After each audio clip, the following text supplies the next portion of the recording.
In the crazy world that is the SEC, everything is on the table. Welcome on into Sunday FUNDAY right here on SEC Unfiltered. He's Dave Shumate. I'm Cole Thompson. No Chris Phillips today. So if you watched a lot of the post-game reaction shows, you get these pretty faces once again. But real quickly, make sure you hit that subscribe button down below because we're talking SEC football every single day. Make sure that also you hit that ring notification. That way you don't miss a single live episode. Sunday FUNDAY reaction. Dave Talk Ball, Monday Morning Power Hour. Regardless of what type of content you enjoy on this channel, when you hit that ring notification, you get told when everything gets dropped. Make sure that you download the podcast version of the show, really wherever you get your podcast listening systems. Follow us on the social channels, TikTok, Facebook, Instagram, Twitter at SEC Unfiltered. Follow me at Mr. Cole Thompson, Dave at Mock 10 Sports, Chris at CPhilly19, and check out all of our great work found at SECUnfiltered.com. This episode is brought to you by our friends over at PrizePicks. Go to PrizePicks.com and use the promo code SECU at sign up to get a $50 instant play when you set your first $5 lineup. And guys, PrizePicks is completely different than any other betting term that you have. It's a mix of fantasy and betting at the same time. If you believe the over is going to hit for Brady Cook moving forward, go ahead and hammer it. If you believe the under is going to hit moving forward for Trey Wisner, go ahead and hammer it. If you believe that Georgia's defense is going to be pitching shutouts left and right, go ahead and hammer it. But when you do hammer it, make sure you do so at PrizePicks.com. Use that promo code SECU for $50 instant play with your first $5 lineup. Dave, Week 8 is come and gone. Great matchups, great storylines, but I think the biggest one, once again, welcome to the wild, wacky road that is the SEC in 2024, where every single thing is completely on the table, including us having egg on our face and looking completely moronic when we have to talk about the first game that has really been the storyline of the entire week. No, I mean, 100%. I mean, the big showdown in Austin, Georgia looked like the team had been soaking in all the negative energy all week. I mean, I saw Kirby Smart's son talking to Oscar Delp or something. They took a screenshot or something on his phone about the game day pick 'em across the board. Everybody picking Texas. But again, I say that. I mean, sometimes people are hard on themselves for picking. But what leading up to that game gave you really any confidence Georgia was going to win that game? But you can only go off the information you have in front of you. Texas has been playing the better game again. Georgia had been more challenged for sure heading into that. I think Georgia came in hungry last night. Texas got hit in the mouth. Quinn Ewers looked a little off. I just think it was a perfect recipe for Georgia to go in there and win the football game. And again, if you told me Carson Beck, show me his stat line, no interceptions, no touchdowns, 3 interceptions, really didn't look that great. And you showed me, I was like, well, I mean, there's no way Georgia wins that game if that's his stat line there. But I didn't totally expect to see Georgia go dominate the line of scrimmage against, I still think, a pretty good Texas offensive line. I just think it was one game. Georgia's healthier than they've been on the front all season. Let's go ahead and talk about that game. Final score set down in Austin, 30-15. Dave, if you were to tell me that this is the version of Georgia we were going to get, I'd believe it. And I don't think anybody out here would really second guess Georgia as a team because it's Georgia. It's still the same standard that we have known for years. It is still the overall organization that has dominated in the SEC. It still is the team that is headlined by a coach that knows how to win football games, knows how to keep his team motivated, and knows how to make sure that there is a certain distinguished tone in practice that truly is the backbone of them moving forward. So nobody should be shocked about the outcome. The problem is that when you look back at the last few weeks, the game against Auburn, the game against Mississippi State, far too many explosive plays defensively, far too many moments where it felt like Georgia could have pulled away, but they weren't able to, far too many dumb play calls, careless penalties. It never felt like Georgia kind of had that momentum. And naturally, Texas at this point, they hadn't really quote unquote played anybody, but in every single game, they looked like the far superior team. They looked like they were delivering the first punch and the second and the third. And by the third quarter, we were watching as programs were kind of calling uncle and saying, we're waving the white flag. Just go ahead and take care of business. Run in the house. Take what you want. We're not going to sit here and complain all that way. But Georgia, to me, again, this is a thing that really has stood out with teams this year. When your back is against the wall, you find out who you are as a program. You find out who you are as an organization. And you find out what's left of the tank. we didn't even see A+ performance from Georgia last night. And yet still, they look like the far superior team. They look like the team that was delivering the first punch. Dave, in a sense, they looked once again like Georgia. That was the most physical performance defensive I have seen in probably the last 2 years underneath Kirby Smart and Glenn Schumann. That was the most dialed up, torqued up, overall complete performance I have seen from that unit really since the days of Dan Lanning when he was the defense coordinator. It was just like a brand new element down in Austin. And maybe it's because that they realized, hey, people are talking about Texas as being the next SEC contender. They're talking about Texas as potentially being the next big-time threat in the conference. And they're like, okay, slow your roll. Cole, do you think that's fair now? Everybody was saying Texas runs the SEC. No. It's 100% fair. That it still belongs to Georgia. It is. No, I always thought that, again, I was never one. It was like, Texas is back. I was on the A of the letter Texas. I was on TXA. I'm still waiting for I feel like you got to win some kind of championship in the league first to say you run the conference. I always thought that was a little premature. I don't really know if this game totally is like, I told you, Texas, welcome to the SEC, mother effers. Like, I don't think it's that. I just think today, or last night, I should say, Georgia just – they were hungry, dude. I mean, Kirby Smart used that term a million times. And to be fair, yeah, they definitely were more hungry because Georgia has taken a loss already. Texas hasn't. Probably a little bit more comfortable than they probably should have been. And like you said, I mean, give Glenn Schumann and them a hell of a tip of the cap for the game plan, especially when he had a kid this week. I mean, I saw somebody posted on Twitter in the end zone clip. It was they went from like a three-man front to the snap. They're in cover 0, blitzing 6, and Quinn Ewers is sitting there. I mean, dude, just dialing up their bag. But again, to be fair, Georgia had to have this game, I think. They had to. You could see they were the more urgent, desperate football team across the board. I just didn't think, because I like Texas's offensive line, I didn't see guys like Williams and Banks getting dominated like they did in this game. That was probably my biggest takeaway from that. I think the other part that's really important here is that you look at Texas and now you can say there are things that are susceptible that will cost them a win. And the offensive line yesterday was far from exceptional. Now, it wasn't the only fault here. The other fault was you look at Quinn Ewers, you look at Arch Manning, never felt comfortable with their passing attack, never felt like that they were able to move the ball around. Like, to me, that's really where I kind of had the question marks, but it was a full-fledged roster. It was a full-fledged effort by Texas to kind of fumble the bag. It wasn't a full-fledged effort on offense for Georgia. It was a one-man wrecking crew at times, and it was having a guy like Trevor Etienne. Again, when we talked about where this team was going into the offseason and why you brought in the Florida transfer, I said it was going to be for games like this. That was the best running back I have seen come through Athens since DeAndre Swift. That was the most complete running back I have seen come through the building since probably the days of Nick Chubb. That's how talented of a player Trevor Etienne was, and he was splitting reps with Montrell Johnson. Now you see what we were talking about this offseason, why he was so potent, why he was such a unique find, why he was supposed to be the backbone of this team. Because if I'm looking at the way that he played last night, averaging over 4 yards per attempt, also finding his way into the end zone 3 times, that truly was the difference. Because Carson Beck, he had a couple of good throws. I'm not going to take all the pressure away from him. He had 3 interceptions, and 2 of them were god-awful. I mean, the one to Jahdae Barron in the first half was one of the worst picks he's had all year. But still, you were able to capitalize on quick throws to set up the run. The run was your backbone. 3 touchdowns on the day. That's enough for me to feel confident as long as you're not turning the ball over and putting yourself in negative situations because of what you have with Nate Frazier, because of what you have with Trevor Etienne. You have an opportunity to kind of pull away within the fourth quarter. Yeah, no, and Georgia's players that we've been waiting on for 2 years, I feel like, to make plays. And it's all relative. I mean, you're holding Georgia to their own defensive standard, but Georgia the last 2 years has not been great rushing the passer. Chaz Chambliss, Jalen Walker, guys across Michael Williams, but they all look like they've been healthy. Janelle Aguero, who I've tweeted about, I was on his ass all week. I've been on his ass all year at the nickel spot.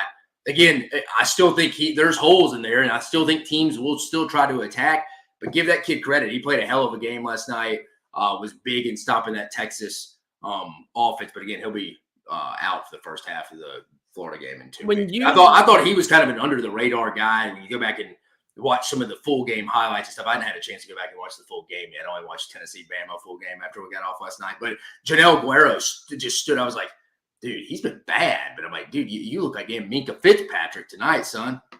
When you look right now at Georgia, they needed this win because their schedule still the best could still be ahead for them. They still have games against Tennessee. They still have games against Ole Miss. They still have to play against Georgia Tech. They needed this win because of they're already down. They're down one game in conference play. But for me, they needed this win to kind of reestablish who they were in the SEC. Because if everyone's talking about what Ole Miss can be, everyone's talking about what Tennessee can be, everyone's talking about what Alabama's offense can be when it looks poised, everyone's talking about Texas, everyone's talking about where are the faults in this Georgia squad. And it's like, it's still Georgia. It still is Kirby Smart. It still is a defense that is going to be gung-ho when they want. It's the best staff in the country. It still is a complete and total over roster that, as long as they're not making the mistakes, should beat you and should beat you pretty sound. And this is a way to reestablish who you are. Like, it's a welcome to the SEC moment for Texas because of we are Georgia. When Nick Saban decided to go ahead and hightail it on out and go to the broadcast booth, we had been waiting in line forever to take over as the new IT program. We're not going to give away that title quietly. We're going to make you earn it, and there's no shot that you did last night. So I thought – sorry, keep going. I was saying, I just thought for that reason, that's where you feel like, yep, this is a team that you don't want to mess with because of right now you see what the version of Georgia is. Yeah, and again, I still think Georgia's going to get got a little, maybe not lost, but they're going to give up explosive play still. There's still holes in that secondary. They just played phenomenal, rose to the occasion last night. I'm not ready to sit here. I don't think there's a complete team in this league. Some people in the comments may hate that, and I feel like I'm kind of on my own island when I say that. There's not a complete team in the SEC this year. Everyone has chinks in the armor. Hell, I may say the best two teams in the country right now are not even in this conference. But it's a conversation for another day. But it felt like didn't it feel like Georgia was a little bit like Freddie Krueger last night? It's like every week, me and you talked about it yesterday, you're always like, yeah, I mean, everybody's got holes except them. Oh, wait, they lost. Yeah, everybody's got holes except Texas. Yeah, I mean, they're going to beat Georgia by double digits. I'm repeating what I said. And then you like Texas climbing out of their hole, about to wake up from their dream. Freddie Krueger just snatches them back up and said, no, buddy, you're going to join the rest of the league. Like the rest of us, we all got holes and we can all get got on a given day. And Georgia was Freddie Krueger, especially on defense last night. Quinn Ewers would probably even attest to that. It's literally just like, hey, you know what? No, let's actually show you what SEC football is about. Not Mississippi State, not this team against Oklahoma. And I think that's kind of where you look at it. The fact that you saw such a great physical performance up front by Michael Williams, by Jalen Walker, by CJ Allen, the ability to blitz, the ability to put Quinn Ewers under duress early on, I thought was the big reason why Texas never could get off the mat. Now, they scored. Don't get me wrong. They were able to come out in the second half. They get the big touchdown pass to Isaiah Bond. They capitalize on the Jahdae Barron turnover. They go ahead and get the Jaden Blue touchdown. Two scoring drives by Quinn Ewers. So it's not like it was all bad. Yeah. But the problem is that against a team like Georgia, it literally has to be a heavyweight boxing match, a blow for blow, until you literally are in the final bell. And then it's, okay, well, who gets that last punch? And the last punch, it went to Georgia, but it went to Georgia right after yet another scoring drive. And you know what I thought was really interesting, Dave? How aggressive Kirby was in this game.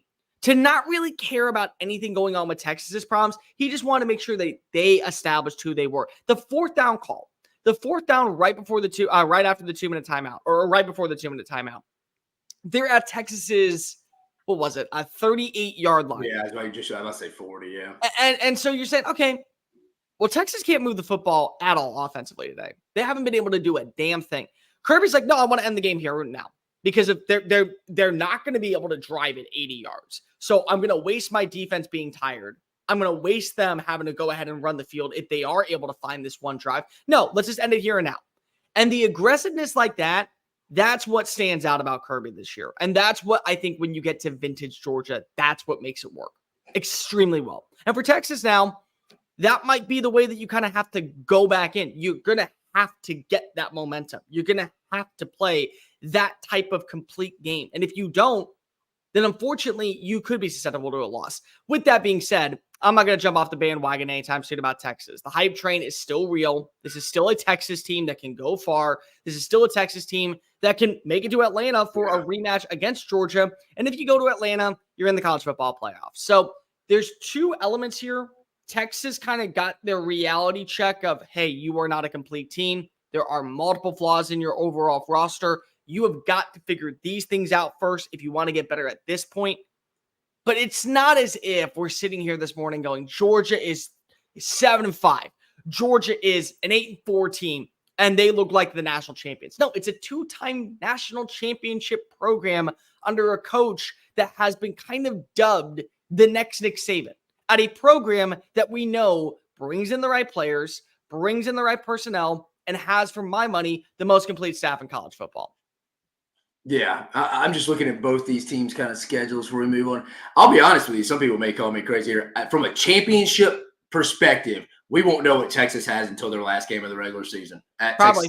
At Vanderbilt, Florida at home, at Arkansas and Kentucky. Yeah, they may challenge them. These games may be rough. That's not good for Texas. So from a championship perspective, if you want to go win the national championship, the next time I'll probably watch a game where I feel like I'm going to have a chance to reevaluate you as a true national title contender like you should be judged, it's probably that last game of the regular season at Kyle Field. Because, I mean, you could struggle against those other four teams, but, I mean, just because you beat them, I'm not going to give you a ton of credit off that one. And, again, we knew Texas' schedule going in. For an SEC schedule, it's probably about as beneficial as you could have got in year one. But, yeah, I mean, still feel good. I mean, Texas should, being the key word, win the next four before the showdown at Texas A&M. So all's not lost. Again, I thought they fought back. Credit to the culture. If they get off the field on 3rd and 10 there when they're down 8, you never know how this game kind of shakes out. But they gave it up. Wheels went off after that. But no, I thought it was a good sign of the culture from Texas. Didn't think the defense really played that bad. Some people, you may just look at a box score and it shows they did. But I thought they allowed them to stay in the game.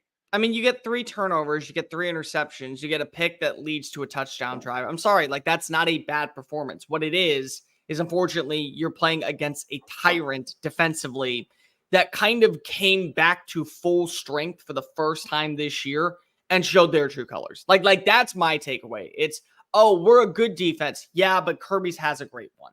That's it. And when you argue that kind of stones, it is what it is. If your offense has no identity, if you can't ever find a way to kind of pick up momentum, this is the result you're going to get. A 15-point loss at home, being the number 1 team in the country, and they're probably going to drop to somewhere, I would say, in the top 6, lowest being 6, probably the highest being 4. Yeah, I'm with you. You're not going to be penalized for having this close of a game. You're not. It's ridiculous to people who are like, oh, they're going to drop all the way down to that. No, they're not. They're not dropping that far.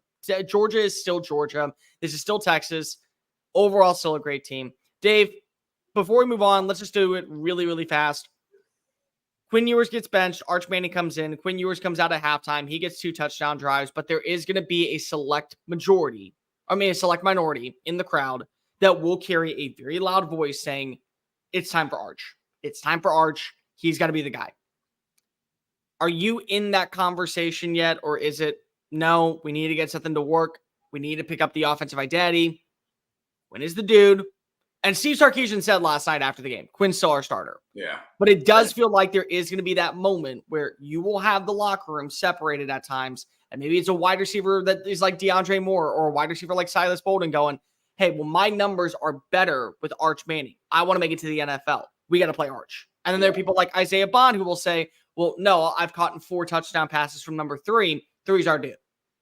Yeah, I think 2 things can be true at once, like most things in life. First, Sark doesn't like to run a quarterback. I think Arch does bring that dynamic Quinn doesn't have from an in-the-pocket mobility and awareness standpoint. But I think Quinn Ewers has played in the big games. He's played well in big games before. He gives you your ultimate ceiling from a championship standpoint. Now, will you win a championship with him? That's a total other conversation. But I think in that quarterback room right now, Quinn Ewers gives you the best chance to go reach your ultimate goals. Could you potentially go win the next 4 with Arch Manning? Yeah, again, I think that Arkansas game could be a little trickier than people think. You should win it, though. But I think overall, championship, SEC championship, making it deep run in the playoffs, I think Quinn Ewers gives you the best chance because he's been there. He's made plays before. And when he's really good, he's as good as anyone from a college perspective. Let's head on over to good old Rocky Top, where Rocky Top, Tennessee is celebrating for the second time in 3 years because Well, it had nothing to do with offense in this game. In fact, if you were to tell me that, again, final score 24-17 in favor of the Vols at home, that this was going to be a moment that we would talk about the explosivity on offense by Nico Iamaleava and by Jalen Milroe, I would have believed you in the offseason. If you would have told me that Josh Heupel's offense and Kalen DeBoer's offense averaged, and I quote, 7 points in the first half, I would have called you comically, pathetically awful individual. Because if you just don't belong there, see you next Tuesday, you have no idea what you're talking about because of, my God, that type of offense. That was the storyline. I think the bigger storyline here is that, yes, Tennessee found a way to win. Yes, we saw Nico grow up in front of our eyes. You got to give Tim Banks a lot of credit this year. What Tim Banks' defense is doing to keep Tennessee afloat, to keep Tennessee ahead, to keep Tennessee's offense every opportunity, to give them multiple chances to put up scoring drives. That, to me, is defense coordinator worthy of the year mentality. And that's what I think that we saw yesterday. Once again, especially coming out of halftime when it was still, when you thought that maybe Alabama could pull away, never did. Shoot, I thought they won the game in the first half. The game was long. I mean, if you're Tennessee and you had 3 turnovers and you had 2 missed field goals and you told them, you're only down 7-0, guys, they'd probably be like, how? And I'll take it. Like, but again, like you said, give Tim Banks them credit.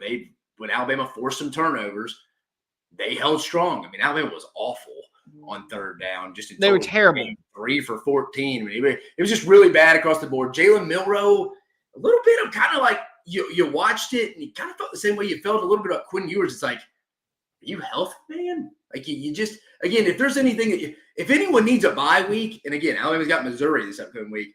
You feel like it's Jalen Milroe. He just kind of looks a little off, doesn't have the explosiveness. But again, he just cannot hit some of these throws. I think there's some plays to be had. You go back and watch it. He just, for 18 targets to Ryan Williams? Dude, he almost had his age in targets. I mean, at some point, he can't just be your only guy. I mean, I know you go to Jeremy Bernard, number 5 at times too, but, man, just force feeding that. Tim Banks, the defensive line's really, it's a championship level defense for Tennessee. And unfortunately, I don't know if the offense is going to carry them to any kind of championship this year. You watch the game, it's kind of ugly across the board. I mean, I don't even see a guy UT bag dumps. He loves us. And he's even in here a little bit like, I wish Heupel would be a little bit more aggressive. Like, even Tennessee fans, I think, are like smoking on that cigar, but it's like, yeah, we won. I'm glad we beat Bama 2 years in a row. We're not going to sugarcoat it, but we got our own problems offensively as well. But no, defensively, you can't ask for anymore. The secondary's definitely improved. Jermod McCoy, one of the biggest additions to anyone, I think, on the back end of the SEC this year. Like you said, Tim Banks. I thought Keenan Peely being out would be a bigger factor. I thought that was going to be the difference in this game. Personally. It wasn't. I picked Tennessee in this one, but it's because I knew Alabama was not disciplined enough from a mentality standpoint to go win an environment like that. I just didn't think they would. Now, I'll say this. I didn't think Jalen Milroe would be as bad as he was. No, I also didn't think that we would see, when the moment got to that level, big-time plays from Nico Iamaleava. And I think that that's kind of where you go back and say to yourself, number one, he is a redshirt freshman. He is a dude that is still getting used to starting. He is a dude that is still finding his identity. Number two, we are more than just an offense headlined by number 8. We have a good ground game. We have weaponry. We have guys that should be able to break on open and not be dropping passes. And then number 3, when those explosive plays hit, like the big gain, it was like 70 yards to Dante Thornton to set him on up inside the red zone. That's a play to where you're like, yep, Nico can do that. That's why we trust him. The big catch in the back of the end zone to Chris Brazzell. That's a play. Nico can do that. That's why we trust him. So it's little things like that to where you put aside, yes, he is young. Yes, we hyped him up to be the second coming of Peyton Manning, a bigger version of what we have than Hendon Hooker. Because you got to give a lot of credit to Hendon Hooker. I feel like that I'm also in this camp that does not give enough respect to the guy that was here 2 years ago and really set the tone for Josh Heupel's tenure in Knoxville. But still, this is the version that you expected to be a little bit better than Hendon, maybe almost at that same level as Peyton. And he's nowhere near it yet. But then those throws, the maturity in the second half, the ability to make sure that he kept his momentum at an all-time high, that is where you say to yourself, we can trust Dylan Sampson this year. We got to get better on the offensive line. We also have to get better at the play calling and be a little bit more aggressive, but we watch the kid grow up in front of our eyes. That is where I take away. I had somebody call me in the industry at half, and it was 7-0 Bama. And the game in the second half to me came down to this one question I asked him. What do you feel better about? Because the plays were open in the first half. To be fair to Josh Heupel, the plays were – I mean, it's every game against Alabama. People are streaking wide open. I think Damani Jackson still has his hip pointer. He wasn't running well. He was not. Out a couple of times. But here's what I asked him. What's more likely to happen here?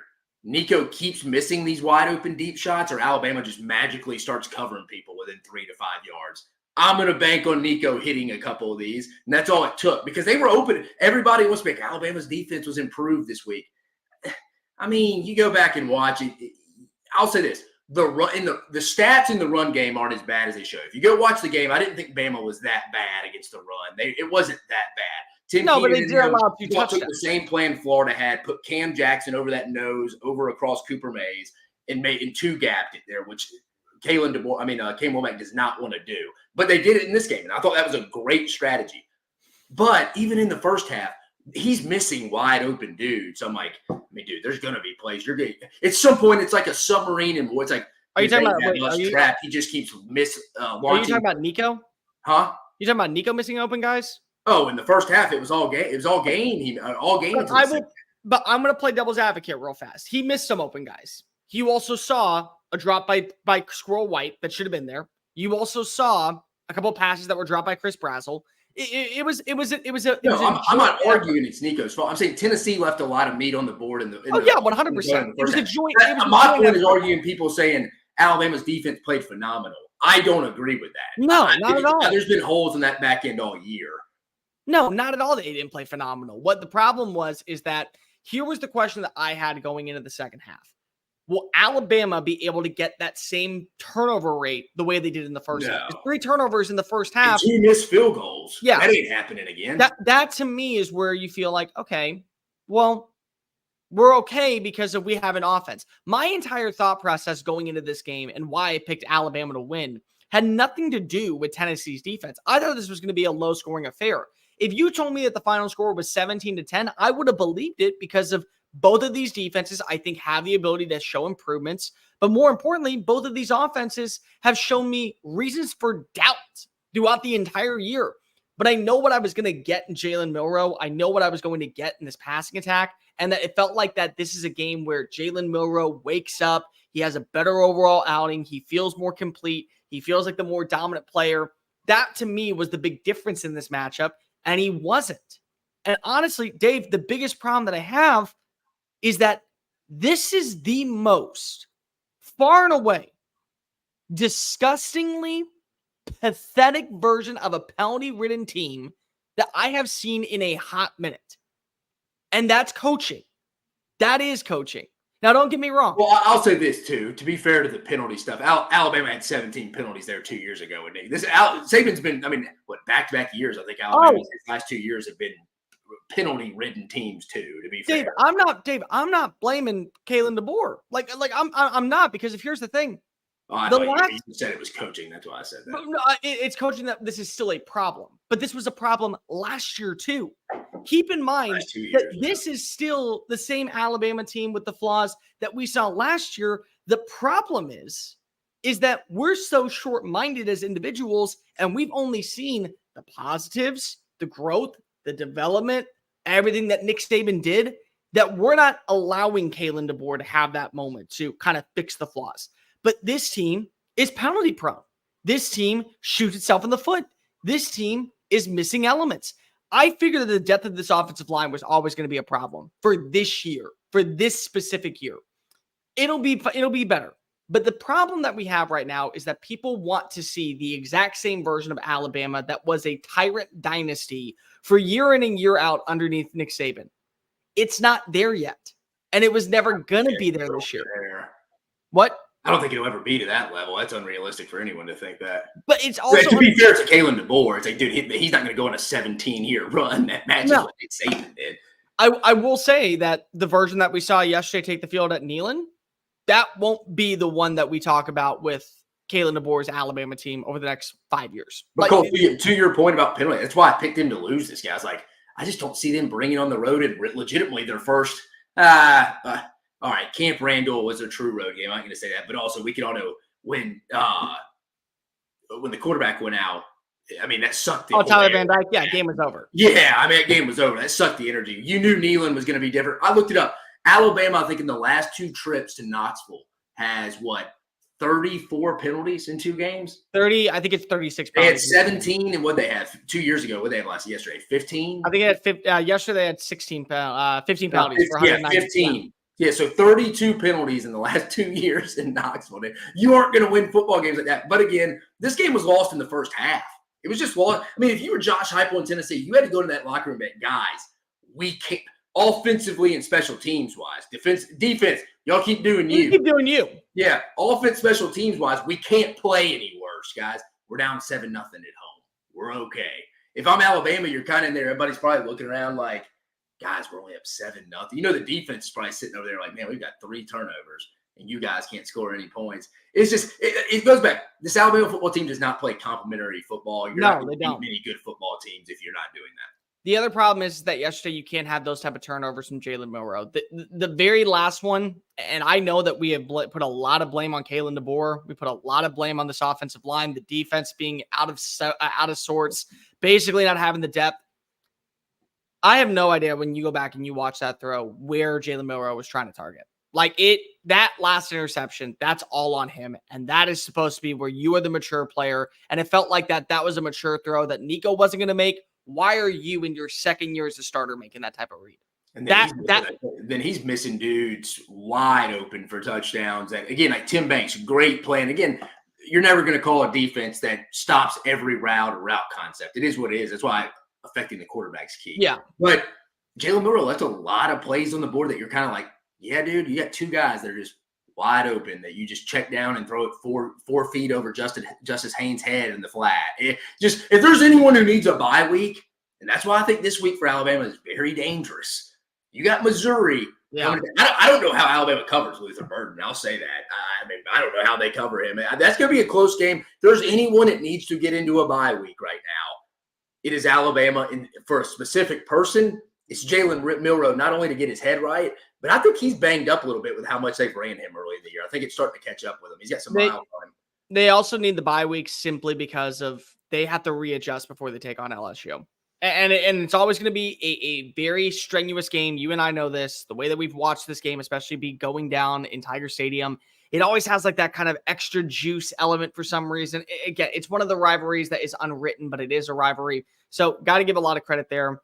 For Tennessee at this point, the best is still ahead of you. You still control your destiny to make it to the college football playoff. You still control your destiny to make it to Atlanta if you want to play the get out of jail free card sitting with you. I think that when, again, you saw the glimpses, what I really want to see at this point is just complimentary football and complete football. Because if we get back to what we saw in week 2 against that NC State game, nobody was going to be sitting here and complaining like, okay, well, yeah, Nico had a bad interception. Yeah, Nico, but he also connected for a big time play. Wide receivers weren't dropping balls. Offensive line looked really solid. Defense was capitalizing and creating turnovers. If you get back to that version, again, nobody is really going to be sitting here complaining. You still have games that are going to be more boisterous to you. Kentucky next week. Then you go ahead and you also play against Vanderbilt at the end of the year. You got the Georgia game. You can still bolster up your resume, show where your flaws are, and get back to the version of Tennessee volunteer football that we kind of were promised. But this did rejuvenate, I think, Tennessee. I have them in my top 10 this week. I think they're going to be a team that gets that momentum going. 10-2 is still on the radar. I think 11-1 is still on the radar. They just have to play. I think you can't have a first half that was as bad as that, and you can't have a second half that gave you that much life. Like, you have to find that middle ground for 4 quarters. If you do that, you're in a really good spot. Yeah, I mean, we've seen how predicting week to week and assuming, we know what assuming does. But I think Tennessee's going to, I mean, I think you probably agree too. Tennessee's going to be a playoff team. They'll quietly sit here probably for the next 3 weeks because they're on a bye. They get Kentucky and they get Mississippi State at home. They probably won't nationally be talked about a ton there because you're not playing your all, first of all. You're not playing a lot of big name teams. I mean, Kentucky's totally reeling now. Mississippi State, they are what they are. Yeah, I mean, you probably won't hear much about Tennessee until that next trip when they go to Athens. Let's be honest, Cole, that's not even a must-win for them. I mean, really, the must-win for them is at Vanderbilt, if you want to be completely honest. But, Dave, for me, the problem is that because we're not going to talk about them does not mean that they can't take their foot off the gas. That it can't No, be. I think they're in a good bye week time too. But it can't be Ole Miss 2.0. Like we're Ole Miss, we out of sight, out of mind, and then we bring them back, and then they have a terrible performance against Kentucky. I don't want to see that when they take on Georgia. Like, okay, well, they were out of sight. We didn't really worry about them. So they still have to be the same Tennessee that we knew for a while. Like for momentum's sake, for persona's sake, they got to do that. For Alabama, they just need to get a win next week against Mizzou and get into that bye. That's it. Just get. And by the way, you asked Oracle. You keep going. I was pulling this comment up because someone in the comments earlier. To me, it's like you don't have to worry about. Like I just need to see them get a win. If they can get a win's a win at that point. That's it for Alabama. Does Mizzou have a chance to beat Alabama? Absolutely. Yeah, they do. They 100%. Given day, yeah. No, they 100% do. All right, let's go ahead and move on to some other games. These were the main two. Let's go to Fayetteville. Run game was potent. LSU played 4 quarters of consistent football, cohesive football, and it wasn't pretty on the stat sheet. Kind of didn't have to be. You get a win. You get a double-digit win. LSU feels like a team that now we can start at least bringing into the conversation about being a college football playoff contender. Oh, 100%, Cole. I mean, I think outside of the Georgia win, which, I mean, you got to put that at the best win in the week, obviously. You go into the number 1 team's house in the country and dominate to an extent. You got to give the nod that. I think the second best win, I'm sorry, Tennessee fans. I know you got the win over Alabama, your big rival. I thought that was a pretty ugly game across the board, I'll be honest. I'm going to give it to LSU when you pull back layers of context going into this game. That was a perfect situation for Arkansas. I picked Arkansas to win the game. That was a perfect situation for Arkansas coming off a bye week to get a good game plan together for 2 weeks. LSU probably emotionally, physically exhausted after the Ole Miss game 2 weeks ago. Only led when they won in overtime. They led for 1 second, and they led for 0 seconds technically. That was it. Brian Kelly and them rallied the troops. Again, like you said, Cole, wasn't a pretty game, but in those situations, you controlled from start to finish. I mean, I really never had any doubt LSU was going to lose that game, if I'm being completely honest with myself and you here. Like, you went controlled in a hostile environment on the road against a team and fan base that dislikes you a lot more than you dislike them. It's going to be a hostile environment. They had this one circled all year as one they could potentially steal. You go in, you play another phenomenal defensive game. You shut Jaquindon Jackson and that running game down. I think LSU got the second best win of the weekend. I'm sorry, Tennessee fans. I know Bama, 3rd Saturday in October. But I think when you ultimately bring everything, pull all the layers back from how big a win that was on that schedule, and if you could go do it again next week, I thought it was a very mature win just overall. That's I hate using the word culture, but that's when you know you're running a good organization across the board where you can go after an emotional win and go handle a solid, dangerous Arkansas team at home that had everything leaning in their favor to pull that upset.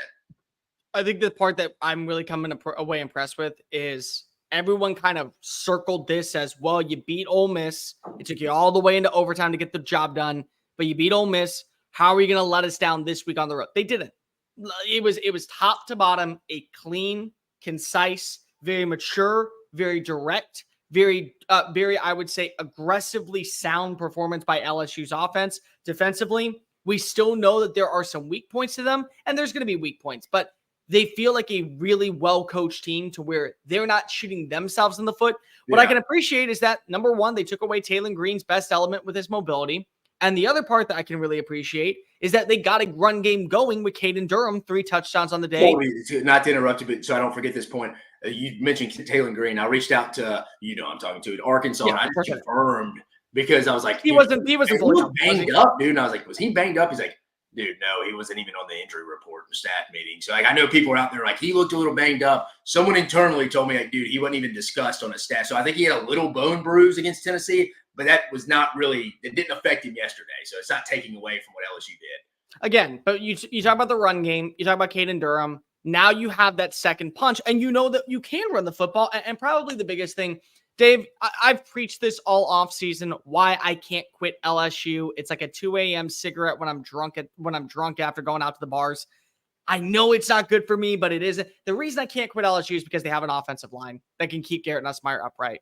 And in the SEC, when you look at all these other offensive lines right now that have a lot of pressures, that have a lot of sack rates, that have a lot of quarterbacks to get eviscerated behind the line of scrimmage, the fact that the last 2 games, LSU has not allowed Garrett Nussmeier to touch the turf, and he's only touched the ground twice this entire year in SEC play, to me, that's enough to say you got a shot. Against South Carolina. It was against South Carolina and arguably the best young defensive lineman in the league in Dylan Stewart and Kyle Kennard, who was on a new level that day. Well, shoot, no, that game, Cole, they totally shut Dylan Stewart down. It was Kennard. I think South Carolina pulled Stewart because he couldn't get anything. I thought he got a sack, though, in that game. No, he didn't play. Kennard got the 2 sacks. Yeah. Either way, it's still one of the best defensive lines in the country. And it's like, no, it is. It's like your point. To your point, I'm only amplifying. It's not like they're playing shoddy offense. I mean, Ole Miss hasn't much improved defensive line. They led the country in sacks going into that game. Yeah. Like, that's what we're talking about with that level. It's like, and that's kind of the frustrating part when it's like, if their run blocking could be just as good as their pass blocking. Like, do you remember like last year we were kind of talking about whenever it was, hey, LSU, take away 10 points of offense, give away 10 points on defense. You are going to have a complete team that can win the college football playoff. Like, it's kind of that way when I'm talking about the offense this year. Hey, if your run blocking could be slightly better and your pass pro could be slightly worse, you may have the best offense in the SEC when everything is humming because it feels that way. And that's where I'm at when it comes to LSU. And more importantly, that's what's going to keep LSU afloat. They're a really sound team when it comes to coaching. They're in the right place at the right time defensively every single week, and they're going to get better. That, I think, is the point that people get lost a lot. They're going to get better defensively because they're going to get that momentum. They're going to keep that energy. And now they don't have to worry about Harold Perkins being well, are we going to play him at the star position? Are we going to play him at the linebacker spot? Who do we shift here? Like, everyone has an assignment and everyone understands the assignment. Offensively, they're pretty healthy at wide receiver. You know who are your difference makers, your X factors. You also know that you have a quarterback that when he is slinging around the yard like no one's business, he is very hard to stop. And you have a run game. I thought that was the most mature performance we saw of the weekend by a team that needed to show we are a lot different. And that's going to carry a lot of weight for them moving forward. I am very excited to see what we're going to get next week in College Station. Because I truly think at this point, A&M, if they get that win, they're going to Atlanta, which means they're going to the college football playoff.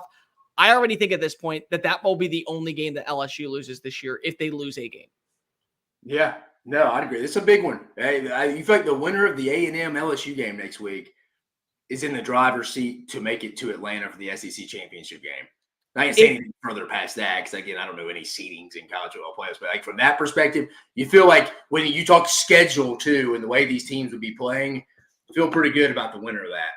If you were to tell me that both of these teams make the college football playoff because of this performance, but one of them is going to Atlanta, I'd say the winner of that game is going to Atlanta. The loser of that game, if it's A&M winning this game, A&M's going to the college football playoff too. Yeah. That will be it for me. Let's talk about Florida and Kentucky. Good God.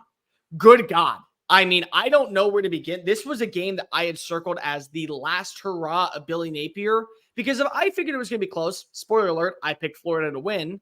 But I also said this was going to be one of those games where it feels a little bit like Jimbo Fisher last year after the Mississippi State game. The writing was on the wall. The decision was made. We're going to let you coach this game. Then we're going to fire you on a Sunday. 48-20 is not a fireable offense. It's not. Against a Kentucky team that shut out basically Ole Miss's offense that ranked number 1 at the time.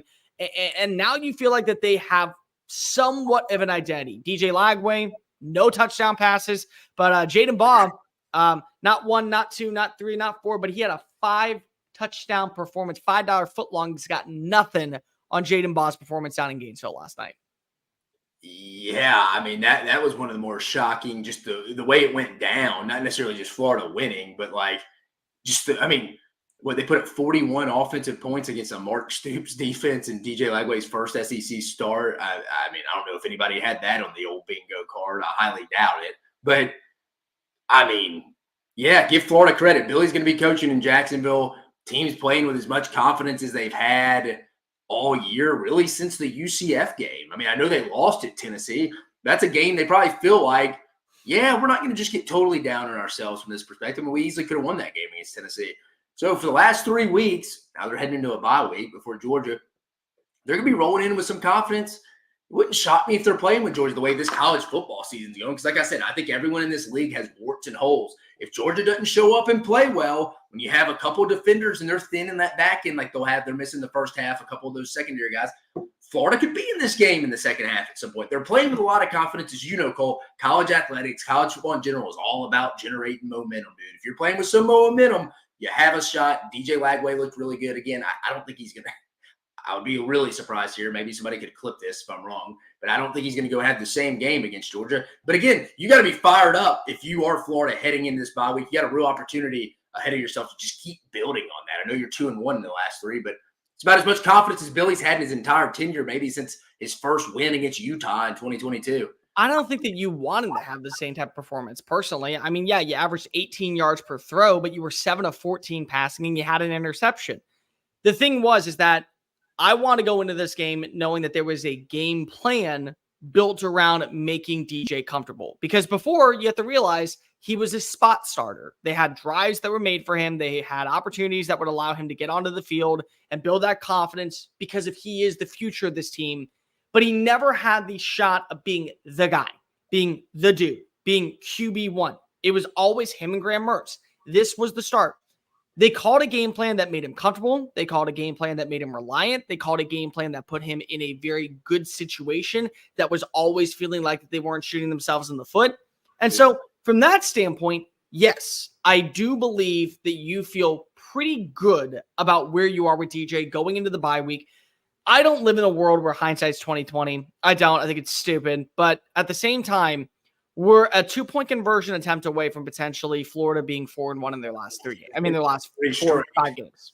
I mean, and the 2 losses come to an A&M team that looks like it could be a college football playoff bound roster and a Miami team that is also looking like a potential college football playoff bound juggernaut. So the losses don't look that bad. The games that you won look pretty good. And also Tennessee at this point, a 3rd loss, you're sitting at 4-3. They could be going to the college football playoff. Yeah. So it's like, there's so much frustration when it comes. It's not that bad. No, it's not that bad. The problem is that this is where I get frustrated with Billy because of, again, you're still seeing the year 1 routine mistakes that are just awful. They're not good and it's not sustainable. And that's what frustrates me because if you are a good coach and you show that yesterday by nearly hanging 50 on a Kentucky defense that entered the week top 20 in almost every category. So there is life there. Don't kid yourself and say that there isn't. But it's like it's too little, too late for me to already kind of have to not see. Can they get to 6 in your opinion with that schedule? So yeah, can they get at Georgia and Jacksonville, at Texas, LSU at home, Ole Miss at home, and then at Florida State. Could they get to 6? Yes, but I feel like at this point they needed that win over Tennessee just to guarantee that they got to 6. It's what I say on the show all the time. It's like what I talk about with Shane Beamer. It's what I talk about with Sam Pittman, and here's Billy too. We talk about in year 3 in today's college football. You know the timeline's pushed up now. You used to get 5 years, now it's 4. Now people are really judging you on year 3. Not stealing a quote from Brian Kelly there, but I'm with you a little bit. In year 3, what does 6-6 really do? I mean, you're going into the same situation again the next year. Like I said with Sam Pittman, if they beating Mississippi State and Louisiana Tech, what's 6-6? If he doesn't retire, they're sitting there talking the same stuff next year. Like, big year. Like 6-6 in year 3 and year 4 does not move the needle for anybody.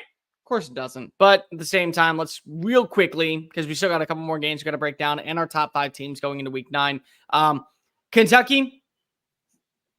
Everything at this point just kind of feels like a slap in the face. Like, again, this one feel like cool. It doesn't, like, that's the thing. The Ole Miss win doesn't feel good anymore. Like, the fact that you didn't go for it on 4th and 8 against Georgia back in week 3, that hurts. The South Carolina game, maybe you feel a little bit better about because of when you play against teams that don't have offenses, South Carolina kind of just eviscerates you.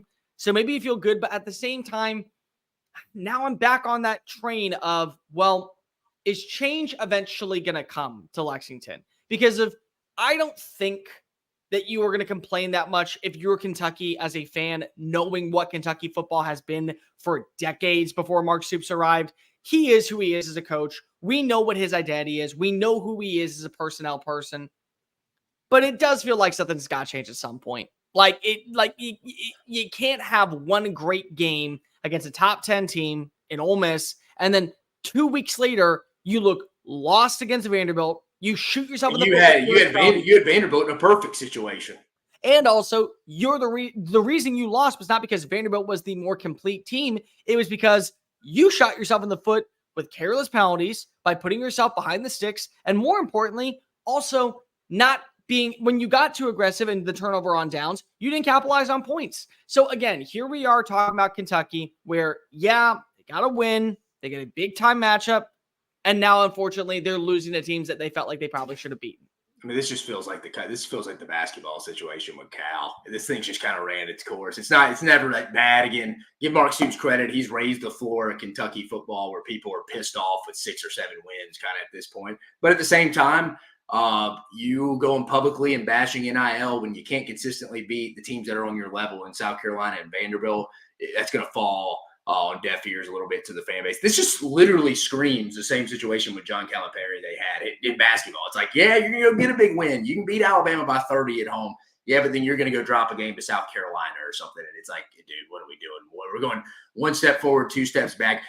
They don't have the money, I don't think, to fire him right now. I don't think they will do it this year. I don't think they're firing him. This just feels like at some point he's either going to go leave for another job. It just feels like an inevitable situation until the kids graduate high school and they move on to college and it'll be easy to get out. I think it's just there's a lot of sour apples here. Kirk Ferentz's status in Iowa is going to determine, I think, how much. I think even that job for sure, but I even think he'd be open to some other jobs. And so I think it's ran its course at this point. Again, not good, bad, or indifferent. I mean, anywhere. It's like a coach used to tell me, you've been anywhere for 10 plus years. It's time for a change. Let's go down to Starkville. Texas A&M 34, Mississippi State 24. Exercising the demons for the Aggies. This has been a trap game of all trap game for years. And don't get me wrong, it wasn't pretty. There was certainly a ton of question marks that still reside around Connor Wigman. But here's the deal.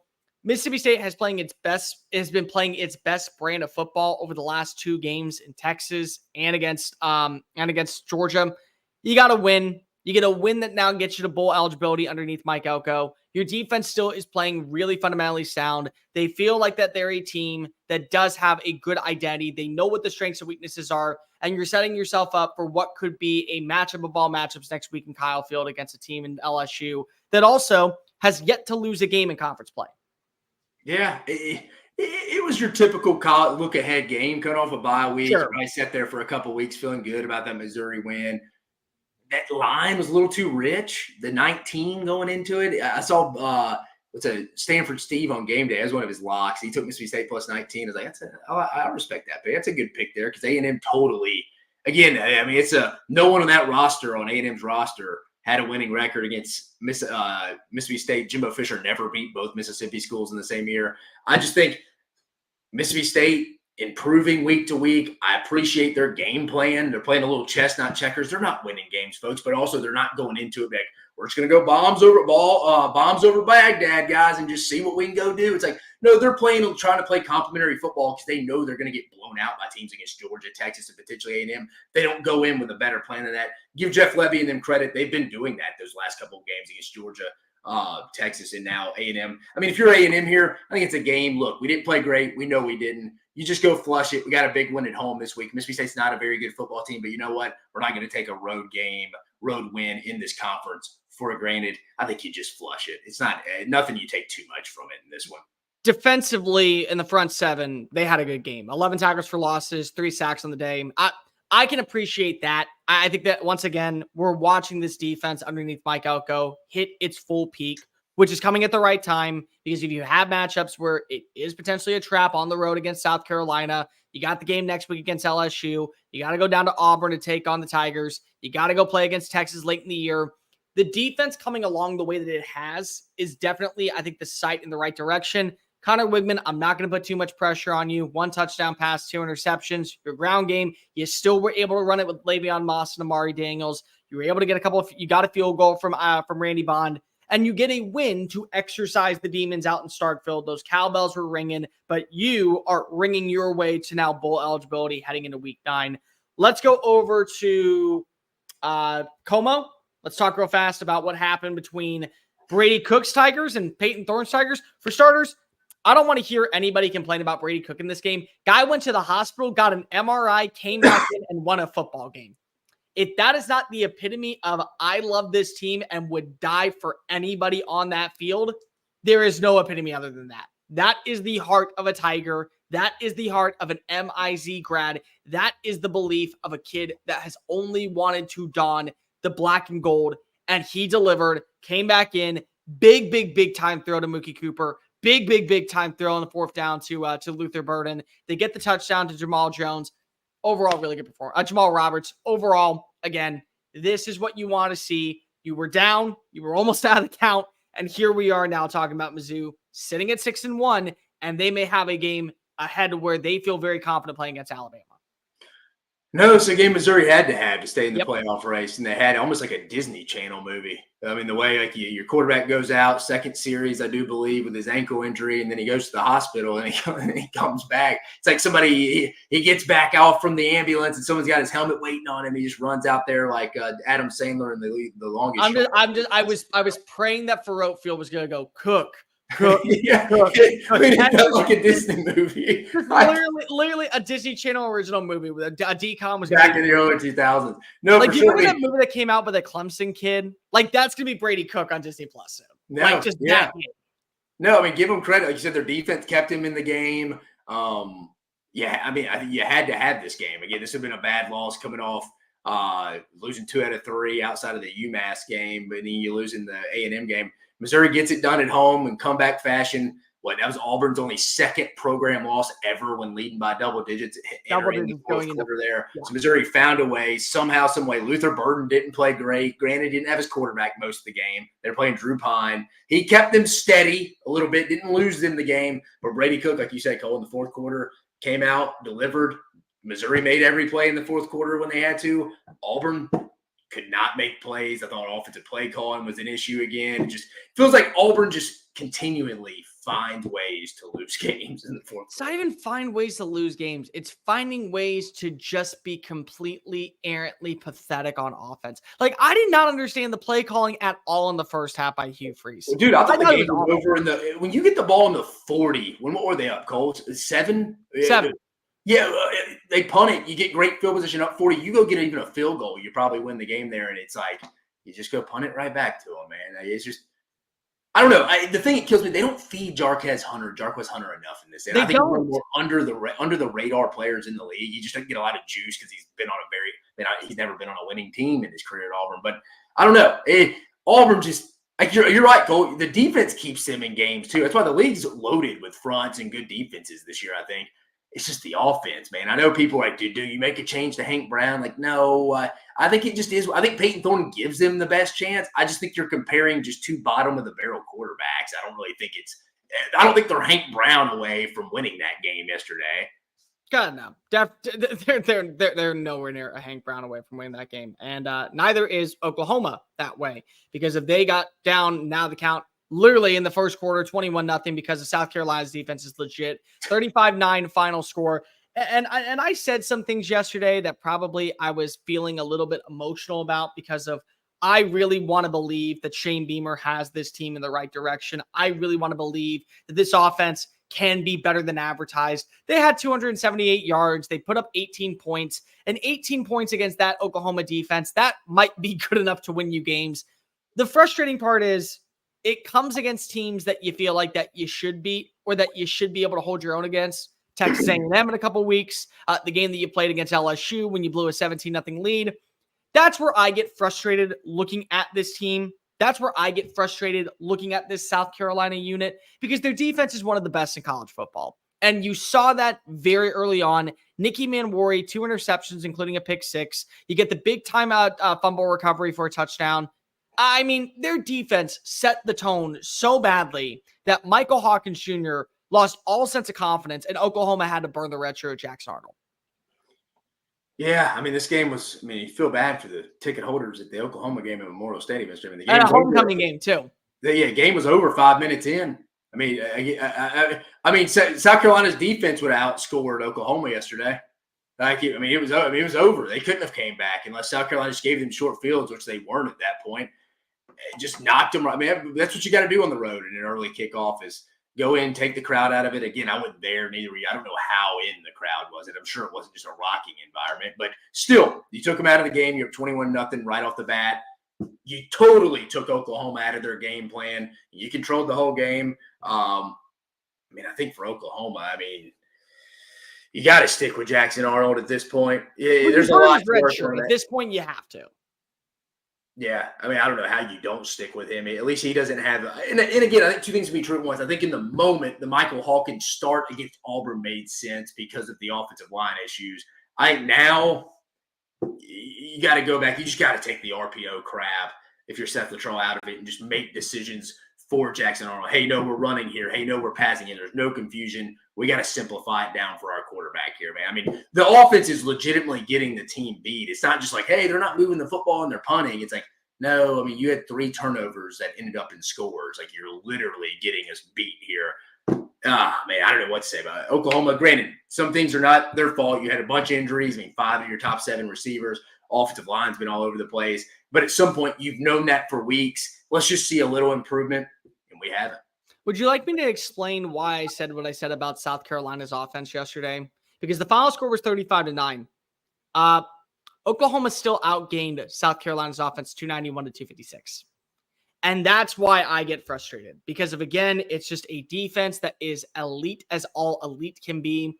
And you're going to bring in offensive personnel next year, but you're not going to have this front 7. You're not going to have this secondary. And this was a year that probably you wouldn't have gone to the college football playoff. But now you have to win out to get to 9-3. I'm not saying it's impossible. It truly isn't. Their schedule, it does not feel like it is a murderer's row. There's 2 games that you have to really circle. Oklahoma? No, South Carolina. Oh, I thought you were saying that. No, South Carolina. I still think 9-3. Oh, yeah. South Carolina's that team that can win every game and they can lose a couple too. I'm with you. It's a very sleepy game for A&M in 2 weeks. That's what I'm saying. Sleepy. That's a game you could easily. That's a game, as you know, Cole. You've covered Texas A&M. That's a game A&M goes and loses. It's a game A&M goes and loses. They've only lost once in Cola. So since they've been playing every common East teams, the 2 years I was at A&M would be, they lost what? 22? 22. They lost at 22. But again, isn't that the game Carolina opened up the game with like the kickoff first game or first play of the line of scrimmage? Carolina scored. It was something weird like that. But still, again, they can win every game. They can lose every game. But again, for me, the entire point is you don't have elite defenses like this every single year. And that's the frustrating part, is that even in a game where you went up 21 skunk because of your defense, you still were outgained by Oklahoma's offense. And that's infuriating because you should be better than what was. Dave, I'm going to say one word on the game that happened out in Nashville, as the Vanderbilt Commodores are now sitting at 5-2 and a game away from bowl eligibility. Pavia power. That's it. Cool. Quarterback came out, had a game, found a way to do it, found a way to come back. It was close for a moment, then it wasn't. They win the football game. Good for them. Good for Vanderbilt. Vanderbilt was due to have some game where they didn't play great. I'm not even go back and really watch that game. I'll be honest with you here. I'm not going to judge much from that game. Before we get on out of here, real quickly, top 5 teams in the SEC moving forward. Number 1, I think you and I both have the same answer. Georgia. Oh yeah, best. You can make a case right now, Cole. Tell me if I'm wrong. They got 2 out of the top 3 wins in college football, I think. Texas, and then people keep forgetting about the Clemson win. I think Clemson's the best team in the ACC right now. Clemson is the best team in the ACC. 100% they're the best team in the ACC, for my money. I think that Miami has an argument, but again, I do believe that the Clemson game looks better. The fact that you are looking at Alabama and you nearly pulled off the comeback after being down that low, I think looks better. I think that when you see what is this identity, this version of them, they're fine. And again, now you see what the running game can look like. Now, if you eliminate the explosive plays, I'm not saying every single drive has to be eliminating explosive plays, but if you can eliminate the explosive plays, you're in a really good spot. Top to bottom, overall, I feel a lot better about Georgia at this point moving forward. I feel like that they still control their destiny. You got to get 2 more wins. You're in the college football playoff. Number 2, is it Texas? Yeah, I have Texas. I still have Texas. It's, to me, again, there's not enough to where I believe that you showed that you aren't a good team. What you showed is that there are flaws when it comes to playing against higher level competition in the SEC. You can't have that sluggish of a performance at the very beginning. You have to have a consistent plan. You have to have a consistent identity. If you do that, you're in really good hands. You still have one of the better defenses. You still can create turnovers. You still have a team that knows how to play up to a certain level. You just got humbled a little bit on Saturday night. That was it. It was just a little bit of slice of humble pie. You'll be right back to square one. Who's number 3 for you? I think this is where the argument. I got LSU sitting at 3 right now. I have LSU sitting at 3 as well. Okay, so we are on the same page. I think that next week will be massive. Again, I mean, you go out and lose a close game at Kyle Field, you aren't getting lowered that much. I mean, it's a tough environment. Wouldn't call it hostile, but a tough environment going over there. I mean, yeah, you win that game, you can only go up. You're not going to fall much just losing at A&M. I think at this point with LSU, they're either going to start entering the conversation of going to number 2, or it's going to be like 3B, 3A next week because of A&M's got a great defense. A&M does have some weaponry. If their offense can start capitalizing and putting up points, they'll be in a really good spot. So to me, it feels like right now, I'm going to say that LSU, the way they played, the maturation of the team, defensively, the way they have looked, it's better than Tennessee. It's better than Texas A&M. Not by much, but it still is better at this point than what we've seen. Who's number 4? 4 A&M. So you're at 4 A&M. Yeah. I'm Tennessee. I think that Tennessee has, if you were to tell me right now, what do I believe happens first? Tennessee's offense becomes more explosive. Nico Iamaleava starts playing a lot more clean football, and the wide receivers are going to create opportunities that they won't be dropping passes, or we're going to watch a 400-yard passing game for Connor Wigman. I lean the former. Are we projecting this to the season's end, or how we stand in this moment? Just how we stand right now. Yeah, so I can't project Nico doing that because he hasn't been doing that. That's just a projection. Right now, what I know Nico is just an inconsistent quarterback right now. And that leads me, Cole, in one game right now, if I said, Cole, one game to win it all, again, I'm not even telling you an opponent, what quarterback you taking? You only get one. If you had $1 million on the line, who you taking in this league to go get you one win? In the SEC? Yeah. Honestly, right now, Garrett Nussmeier feels like maybe the right answer. Yeah, I mean, I think it'd be tough to argue against. I mean, I think you can make a case for a couple other guys, but you're right. Garrett Nussmeier being there as well just kind of shows you the inconsistencies in the quarterback. Everybody's kind of had a bad game at the quarterback position at some point this year. I still feel like that I would get 1 or 2 great throws from Nico downfield to where I wouldn't get it from Connor, to where that's why I lean Tennessee. Both great defenses. Who's number 5 for you? I think that number 5 for me is the opposite. Dude, call me crazy here. This one may get people fired up here.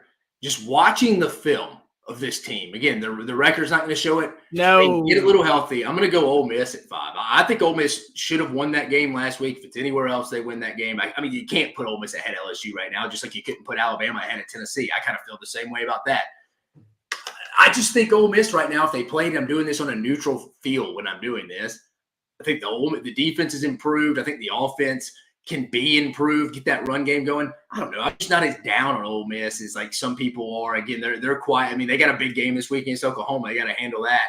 But the way they handled South Carolina, and again, some of that's on Shane Beamer putting his team in a hole right off the bat with the fake punt. But I don't know. I just think Ole Miss is better than Tennessee and Alabama right now. If they played on a neutral field, I would take Ole Miss. And I think this 5th spot came down to me between Ole Miss and Tennessee. I just don't trust Tennessee's offense right now. It's a championship level defense. I do. But I think at some point, offenses are so good in today's sport, you do have to score now. It's different than it was 10 years ago. You can't just win games 24-17, 17-10 against good teams consistently week to week. I don't know. I think Ole Miss right now, I think it's the 5th team. That could be wild to some. I don't know. Just when I watch it, looking at it, going with my eyeballs, I'm going to pick Ole Miss at 5 here. But I think that's a little bit more of, I think there's so much inconsistency in this league. I mean, our guy UT Bag Gump said it. Georgia's consistently a dominant team this year. They're damn good, but they aren't consistent week to week. I think you could say that about everybody, dude. I got to see it one more week against – I got to see them against Oklahoma next week. I'll go Texas A&M. And the reason I go Texas A&M is because of I still see that defense. If you're telling me that I can hold Jackson Dart to under 290 passing yards and out of the end zone for 20 points – I can trust enough from what I've seen on the ground game from this offensive line to create opportunities for Connor to extend plays outside the pocket, to stay inside the pocket and deliver clean strikes. Le'Veon Moss and Amari Daniels. To me, that feels like it's a little bit more believable. And again, I don't think the offensive line play has been elite by any means down in College Station, but it has been better than what we've seen over the last 2 years combined. And at that point, it feels a lot better also than Ole Miss is at this moment. So I'm getting a great defensive front headlined by Nick Scorton. I'm getting a pretty solid secondary. I'm getting a very overall balanced offensive identity that when it is clicking, it is working. And I just feel like I don't have to rely so heavily on the explosive plays. I can milk the clock and I can trust my defense to get a stop. I go Texas A&M at 5. I got Ole Miss at 6. So basically the same. It's just a different order on how we view it. You believe A&M is better than I believe A&M is. I believe that Tennessee is better than you believe Tennessee is. But ultimately, it does feel like there is that tier list of here's Georgia, here's Texas. A little bit below is basically LSU, and then go ahead and have your conversation through 4 through 7. And you're probably not wrong if you make a good argument. And I think anybody can beat anybody. I still think Texas, Georgia could lose to anybody outside of probably Mississippi State on a given day. I mean, it's just how open the league is. And again, I'm probably more down on the league this year. Again, I mean, we call a spade here. I know we're an SEC channel, but I'm not just going to go Candyland, rainbows, and unicorns this league. I mean, I just think the league has a lot of inconsistencies. Everybody has holes this year. Everybody can get got, which makes the product every week must-watch television because you don't have teams like Alabama and Georgia monopolizing the sport with the depth that they used to accumulate. So I think it's good for the sport, eyeballs on TV, but I do think the transfer portal, kids not really hanging around, does not allow teams to just stack depth, and you see that on Saturdays. Week 9 is going to be classic. I have no idea what to expect. You have no idea what to expect, but what we can expect is that another Sunday Funday is on the horizon. Previews, all that action. Week 8, didn't disappoint. Like, rate, review, subscribe. Make sure that you're following us on all the social channels, TikTok, Facebook, Instagram, Twitter at SEC Unfiltered. Download the podcast version of the show wherever you get your podcast listening systems. Make sure that you hit that subscribe button and the ring notification. That way you don't miss a single episode of Sunday Funday, Dave Talk Ball, Monday Morning Power Hour. Every single thing that's on this channel, previews, post-game reactions, hit that ring notification. That way you keep up to date. We're on the race to 20,000 subscribers. He's Dave Shumate at Mock 10 Sports. I'm Mr. Cole Thompson. And real quickly, just remember, college football, we only get 13 weeks of this. So embrace it. And if you got them, if you smoke them if you got them, I guess. That'd be the right words. I don't know. It's been a long morning. For Dave Shumate, I'm Cole Thompson. We will be back later this week. Until next time, peace.